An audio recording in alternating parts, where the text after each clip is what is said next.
Picture this. 1987, GM has 4 G-body performance cars on showroom floors across America.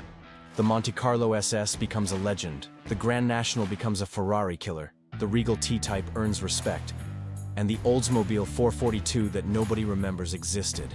Same platform, similar power, zero marketing, the forgotten middle child of GM's performance family, and today, we're fixing that injustice. And here's the shocking part.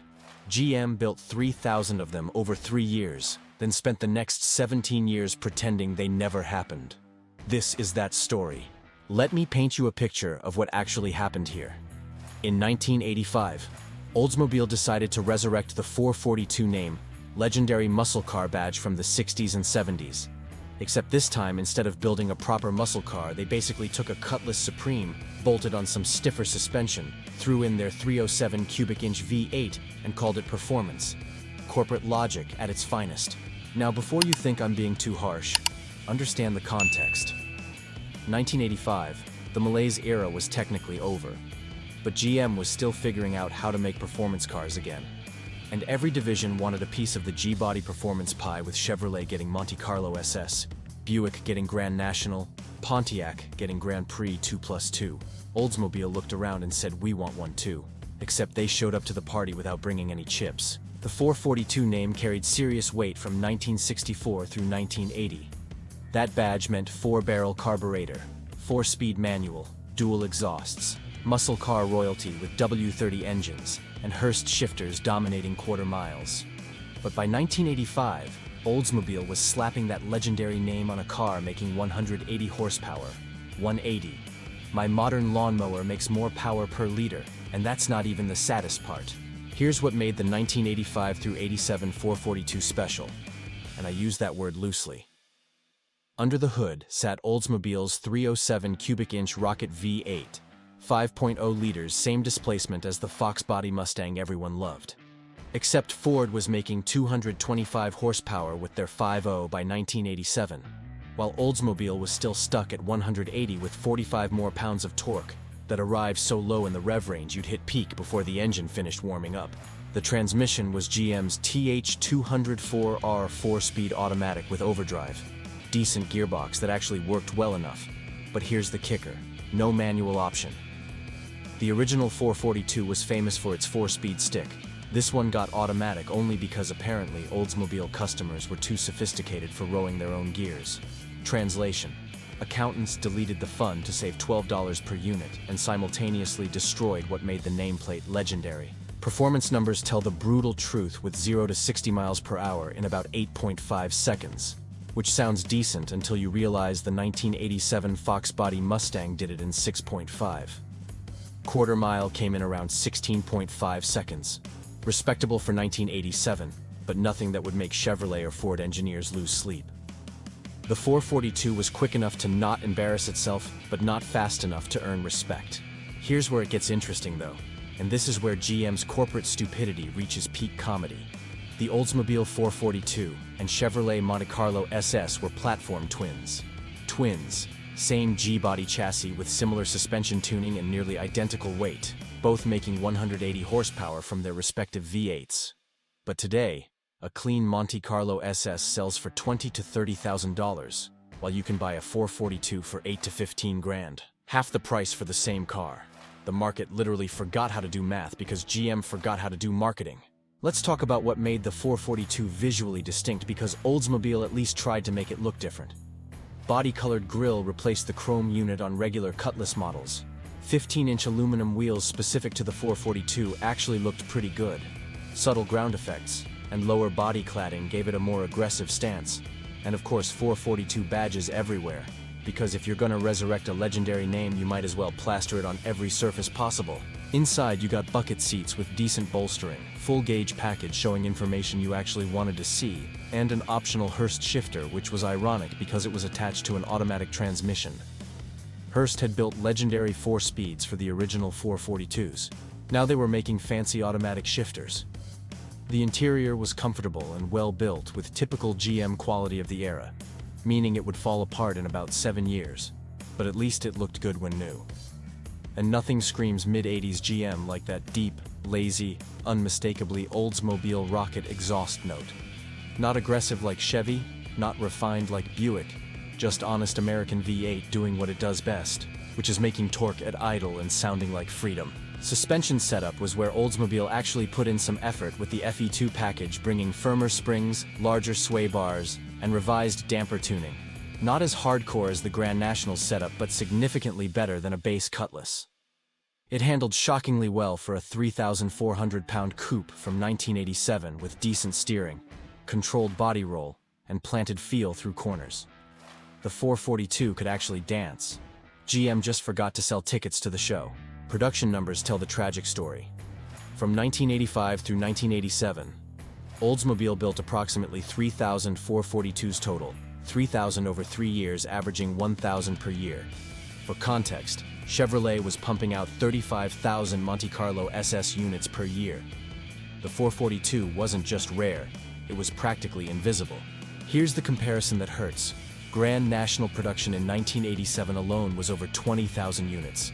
20,000, same corporate family, same year, same G-body platform.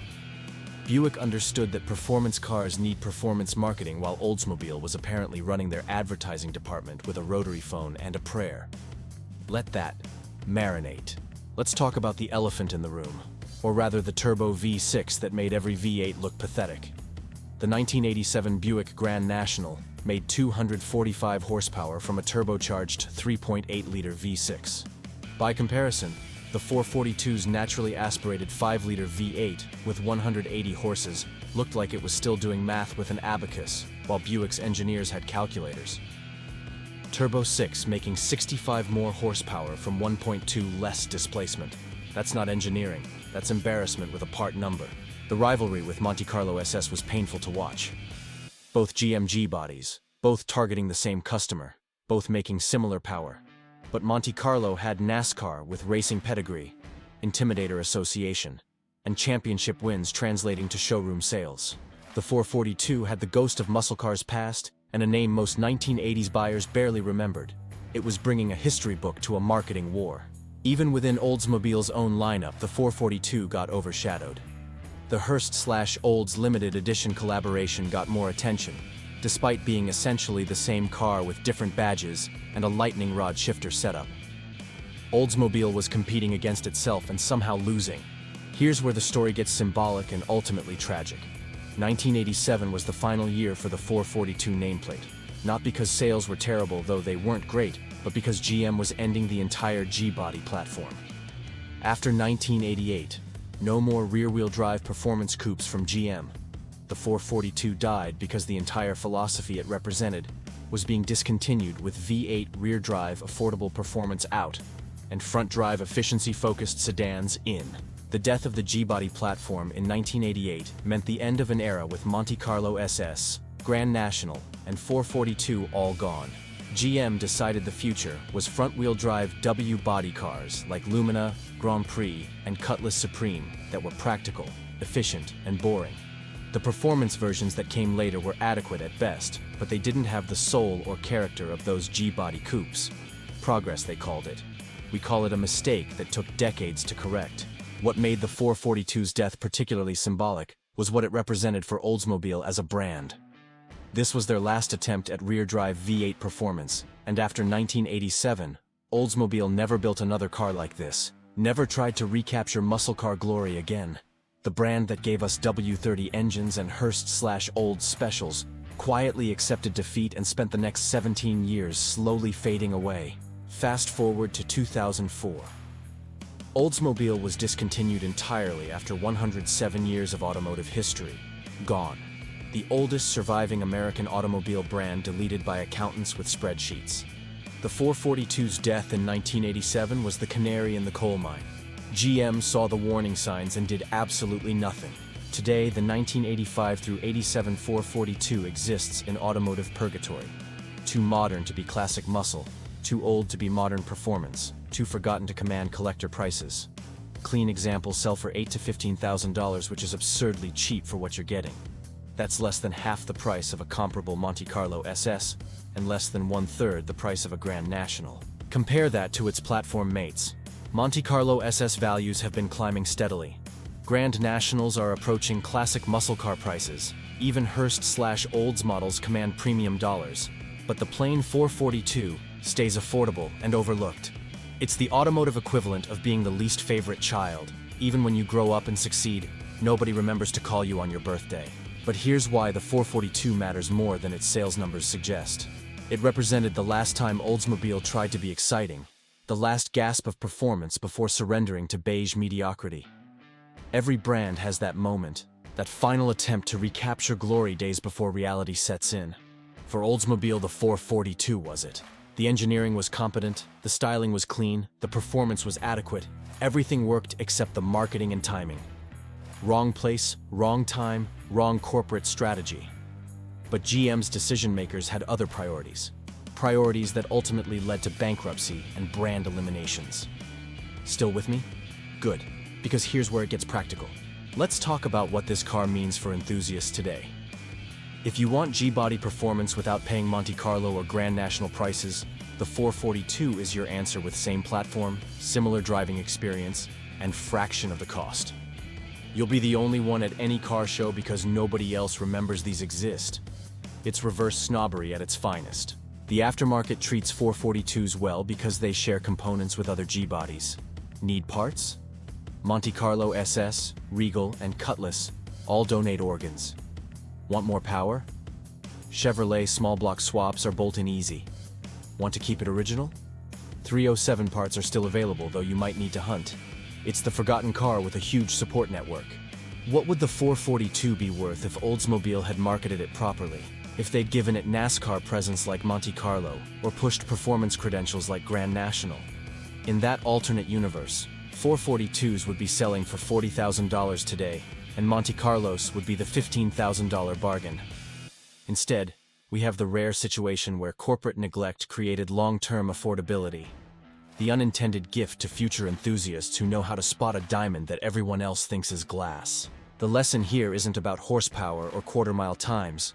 It's about how great products fail without proper support. GM had the resources, Oldsmobile had the heritage, the 442 had the capability. But none of that mattered without someone actually telling customers it existed. Should you buy one? If you want affordable G-body performance, absolutely. If you want investment potential, maybe, because values can't stay this low forever. If you want attention at car shows, definitely, because nobody sees these anymore. But if you want people to immediately recognize what you're driving, stick with Monte Carlo SS or Grand National. The 442's greatest strength and biggest weakness is the same thing, which is invisibility. Take a breath. We're almost there. Here's what makes the 442 story so perfectly tragic. It had everything needed to succeed, except the one thing that mattered most, which was corporate support. Good platform, decent power, legendary name, affordable price, all wasted. It's the automotive version of being a talented kid whose parents never showed up to the school play. So there it is. The 1985 through 87 Oldsmobile 442, GM's forgotten G-body performance car, the overlooked sibling of Monte Carlo SS and Grand National, the last rear-drive V8 Oldsmobile built before surrendering to front-drive mediocrity. 180 horsepower of potential that never got realized. Approximately 3,000 built over 3 years that most people never noticed. And today, a collector opportunity hiding in plain sight because everyone's looking at its more famous siblings. The 442 didn't deserve to be forgotten, but since it was, at least it's affordable for those of us who actually remember. This is Car Chronicles, where forgotten legends get remembered even when GM would rather you forgot. If you enjoyed discovering this overlooked piece of GM performance history, hit that subscribe button because we're just getting started uncovering the underdog stories that deserve better than history gave them. Trust me, you don't want to miss what's coming next.